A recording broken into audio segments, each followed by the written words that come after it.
இந்த வீடியோ பார்த்துக்கிட்டு இருக்க எல்லாருக்குமே இனிய ஆங்கில புத்தாண்டு நல்வாழ்த்துக்கள். கண்ணை மூடி கண்ணை திறக்கிறதுக்குள்ள 2023 வருஷமே முடிஞ்சிருச்சு. நம்ம இப்போ இந்த நொடி 2024 வருஷத்துல வாழ்ந்துகிட்டு இருக்கோம். அகைன் கண்ணை மூடி கண்ணை திறக்கிற கேப்ல இந்த வருஷமும் முடியத்தான் போகுது. இப்போ இந்த தருணம் நீங்க என்னென்ன ரெசல்யூஷன் எல்லாம் எடுத்திருக்கீங்க? இந்த வருஷம் கண்டினியூஸா ஜிம்முக்கு போகணும், மினிமம் 1 lakh மணி சேவ் பண்ணணும், அட்லீஸ்ட் ஒரு கெட்ட பழக்கத்தையாவது விடணும், ரெகுலரா மார்னிங் வாக்கிங் போகணும், இப்படி எல்லா ரெசல்யூஷனும் எடுத்திருப்பீங்க இல்லையா? பட் இந்த நியூ இயர்ல நீங்க கட்டாயமா ஃபாலோ பண்ண வேண்டிய 9 விஷயம் என்னன்னு தான் இந்த வீடியோஸ்ல பார்க்க போறோம். ஹேபிட்னு சொன்ன உடனே காலையில எழுந்திக்கிறது, எக்ஸசைஸ் பண்றது, மெடிடேட் பண்றதுன்னு நினைக்கவே வேண்டாம். இது முழுவதும் நம்ம லைஃபையே சேஞ்ச் பண்ணக்கூடிய விஷயங்கள். வணக்கம் நண்பர்களே, இது ஐஸ்பாக் சேனல். நான் உங்க ஸ்ரீ. வாங்க வீடியோக்குள்ள போகலாம். Number 1, social media. நீங்க கொஞ்சம் யோசிச்சு பாருங்க, நம்மளோட நிறைய நேரத்தை நம்ம எங்க ஸ்பெண்ட் பண்றோம் அப்படின்ற கேள்வி வந்தாலே அதுக்கான பதில் சோசியல் மீடியாவா தான் இருக்கும். அதுவும் இப்போ இருக்கக்கூடிய காலத்துல 2 வயசு குழந்தை கூட மொபைலை அதிகமா யூஸ் பண்ணுதுன்னு சொன்னா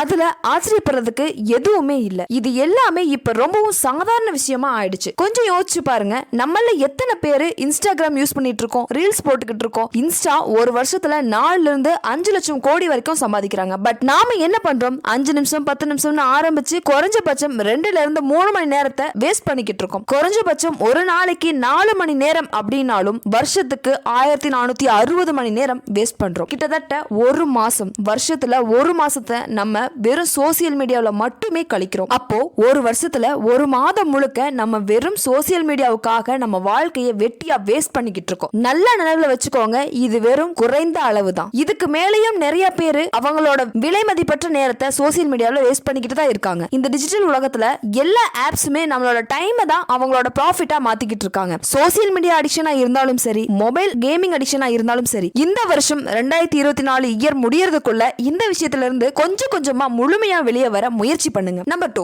வேல்யூ ஆஃப் டைம். நம்ம யாருமே நேரத்தோட மதிப்பை முழுமையா புரிஞ்சுக்கிறதே இல்ல. 5 நிமிஷம் தானே, 10 நிமிஷம் தானே அப்படின்னு அலட்சியமா டைமை வேஸ்ட் பண்ண ஸ்டார்ட் பண்ணி கிட்டத்தட்ட நம்மளோட வாழ்க்கையில 40% நேரத்தை வீணாக்கிட்டே தான் இருக்கும். இன்னைக்கு ரொம்பவே சோர்வா இருக்கு, மதியம் ஒரு 2 மணி நேரமாவது தூங்கணும்னு நினைக்கிற நீங்க எதனால நீங்க சோர்வா இருக்கீங்கன்னு யோசிச்சீங்கன்னா அதுக்கான பதில் கண்டிப்பா நீங்க நைட் கரெக்டான டைமுக்கு தூங்கி இருக்க மாட்டீங்க. நீங்க தூங்காம இருக்கிறதுக்கு என்ன வேணாலும் காரணமா இருக்கலாம். பட் 90% மக்கள் லேட்டா தூங்குறதுக்கான காரணம் மொபைல் யூசேஜ் மட்டும்தான். இதனால உங்களோட நேரம் நைட் டைம்ல வீணாகிறது மட்டும் இல்லாம டே டைம்லயும் வேஸ்ட் ஆகுது. அதோட உடலும் மூளையும் சோர்வடைறதால நீங்க எந்த ஒரு வேலையையும் ஆக்டிவா கரெக்டா செய்யவே முடியாது. நீங்க வேஸ்ட் பண்ணக்கூடிய நேரம் ஒரு நிமிஷமா இருந்தாலும் அந்த டைம் உங்களுக்கு எப்பவுமே திரும்ப கிடைக்க போறதே இல்ல. உங்களோட நேரத்தை நீங்க எப்படி யூஸ் பண்றீங்கன்றத பொறுத்து தான் உங்களோட வாழ்க்கை தரமே அமையுது. சோ இந்த வருஷம் உங்களால முடிஞ்ச வரைக்கும் உங்களோட நேரத்தை உங்க வாழ்க்கைக்கு ரெலவெண்டா யூஸ் பண்ணிக்கிறதுக்கும் எந்த வகையிலையும் டைமை வேஸ்ட் பண்ணாம இருக்கிறதுக்கும் முயற்சி பண்ணுங்க. Number 3, power of silent. நம்ம பர்சனல் லைஃப்லயும் சரி, ப்ரொஃபஷனல் லைஃப்லயும் சரி, நமக்கான மரியாதை அப்படிங்கிறது நம்ம பேசக்கூடிய வார்த்தைகளை அடிப்படையா வச்சுதான் நம்மளோட கேரக்டரையே இமேஜின் பண்றாங்க. நம்ம என்னதான் பாசமா பொறுமையா நடந்துகிட்டாலும், நிறைய நல்லது பண்ணாலும், நம்ம கோபத்துல பேசக்கூடிய ஒரே ஒரு வார்த்தைக்கு தான் மதிப்பு அதிகமா இருக்கும். அப்படி நம்ம கோபத்துல பேசக்கூடிய வார்த்தை சரியா இருக்க போறது கிடையவே கிடையாது. நீங்க கோபத்துல இருக்கும்போது மட்டும் இல்லங்க,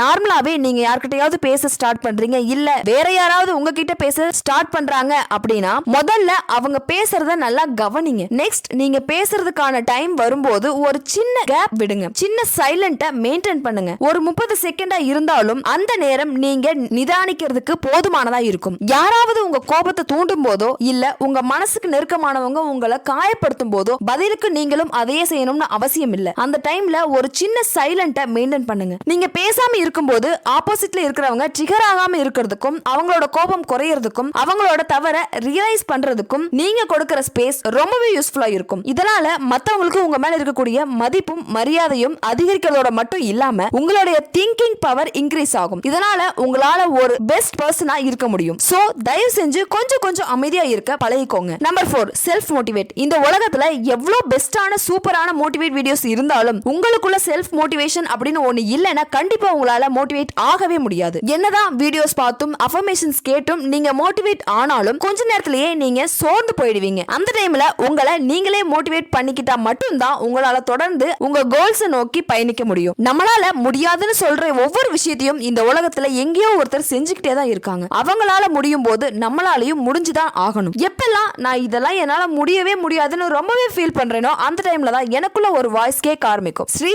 கண்டிப்பா உன்னால முடியும், முடியும். உன்னால முடியாதுன்னா வேற யாரால முடியும்? நீ இதுக்கு ரொம்பவே தகுதியானவ, உனக்கு இதெல்லாமே சாதாரண விஷயம் தான் சொல்லிக்கிட்டே இருக்கும். இப்ப வரைக்கும் அப்படித்தான். செல்ஃப் மோட்டிவேஷன் இருந்தா மட்டும்தான் நம்ம வாழ்க்கையில அடுத்த கட்டத்தை நோக்கி பயணிக்க முடியும், நம்ம கோல்ஸை அச்சீவ் பண்ண முடியும். சோ ப்ளீஸ் இப்போதுல இருந்து உங்களை நீங்களே செல்ஃப் மோட்டிவேட் பண்ணிக்க ஸ்டார்ட் பண்ணுங்க. Number 5, self analysis. முதல்ல நம்ம யாரு, நம்ம என்ன பண்ணிக்கிட்டு இருக்கோம், நம்மளோட லைஃப் கோல்ஸ் என்ன, நம்ம எப்படிப்பட்ட வாழ்க்கையை வாழ ஆசைப்பட்டோம், இப்ப எப்படிப்பட்ட வாழ்க்கையை வாழ்ந்துகிட்டு இருக்கோம், நம்ம ஆசைப்பட்ட வாழ்க்கையை வாழ்றதுக்கு இன்னும் நம்ம என்னெல்லாம் செய்யணும், நம்ம கிட்ட இருக்கக்கூடிய பாசிட்டிவ்ஸ் என்ன, நெகட்டிவ்ஸ் என்ன, நம்மளோட வீக்னஸ் என்ன, நம்மளோட ஸ்ட்ரென்த் என்ன, இப்படி நம்மளை பத்தின ஒரு புரிதல் இருக்கணும். அப்படி இருந்தா மட்டும்தான் நம்மளால வாழ்க்கையில ஒரு எய்மோட வாழ முடியும். நீங்க யாருன்னு ஒரு கேள்வி நீங்க கேட்கும் போதே உங்களுக்கான மத்த கேள்விகளுக்கும் பதில் தானாவே கிடைச்சிடும். சப்போஸ் நீங்க நெகட்டிவ் பர்சனா இருந்தீங்கன்னா அதை நீங்க மனசார ஏத்துக்கோங்க. நெகட்டிவை எப்படி பாசிட்டிவா மாத்துறதுன்னு யோசிங்க. அதுக்கான செயல்களை செய்ய ஸ்டார்ட் பண்ணுங்க. Number 6, less talk more think. இந்த உலகத்துல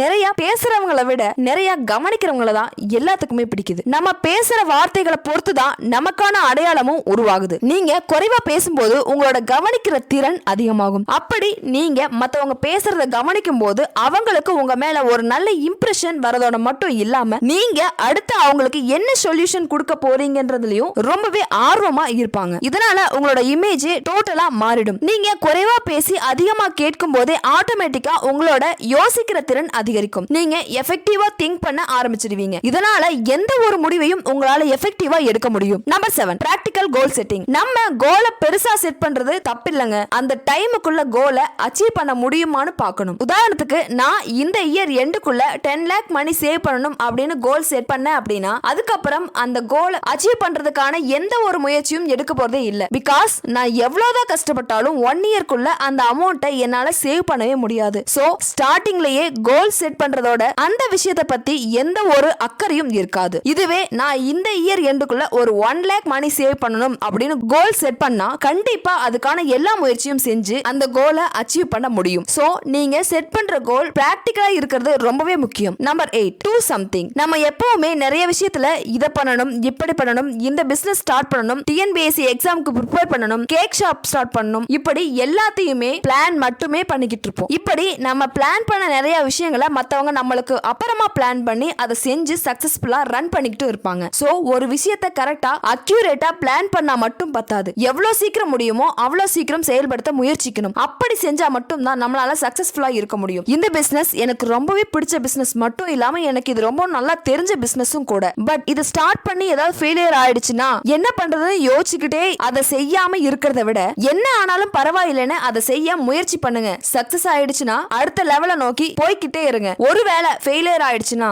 அதுல இருந்து ஒரு லெசனை லேர்ன் பண்ணிக்கிட்டு அந்த பிசினஸ் இன்னும் பெட்டரா ஸ்டார்ட் பண்ணுங்க. கண்டிப்பா சக்சஸ் வந்தே தீரும். உலகின் தலை சிறந்த சொல் செயல். So please do something. Number 9, daily achievements. நீங்க உங்களோட இயர்லி கோலை செட் பண்ணதுக்கு அப்புறம் அதை அச்சீவ் பண்றதுக்கு மந்த்லி கோலை செட் பண்ணுங்க. ஒவ்வொரு மாதம் ஸ்டார்ட் ஆகும் போதும் அந்த மாதம் என்னென்ன செய்யணும் அப்படிங்கறத தெளிவா பிளான் பண்ணுங்க. மந்த்லி பிளானிங் முடிஞ்சதுக்கு அப்புறம் உங்களோட வீக்லி கோல்ஸை செட் பண்ணுங்க. இந்த வாரம் நான் இந்த வேலைகளை எல்லாம் முடிக்கணும் அப்படின்னு தெளிவா பிளான் பண்ணிக்கோங்க. வீக்லி பிளானிங் முடிஞ்சதுக்கு அப்புறம் உங்களோட டெய்லி கோல்ஸை செட் பண்ணுங்க. இந்த நாள் விடியும் போது நீங்க என்னென்ன பண்ணணுங்கிறத தெளிவா பிளான் பண்ணிக்கோங்க. டெய்லி கோல் அப்படிங்கிறது ரொம்பவே முக்கியமானது. நீங்க இயர்லி கோல் அப்படின்னு செட் பண்ணும் போதும் மந்த்லி கோல் அண்ட் வீக்லி கோல் அப்படின்னு செட் பண்ணும் போதும் அதுக்கு இன்னும் நிறையவே டைம் இருக்குன்னு அலட்சியப்படுத்த நிறையவே வாய்ப்பு இருக்கு. இதனால டெய்லி கோல்ஸ் ரொம்பவே முக்கியமானது. ஒவ்வொரு நாளும் நீங்க என்ன செய்யணும்னு பிளான் பண்றீங்களோ அந்த விஷயத்தை கட்டாயம் செஞ்சு முடிக்க முயற்சி பண்ணுங்க. இப்போ நான் சொன்ன இந்த 9 விஷயத்தையும் ஒரு ஒன்லைனரா பார்த்தரலாம் வாங்க. Number 1, social media. முடிஞ்ச அளவுக்கு மொபைல் யூசேஜை குறைக்க முயற்சி பண்ணுங்க. Number 2, value of time.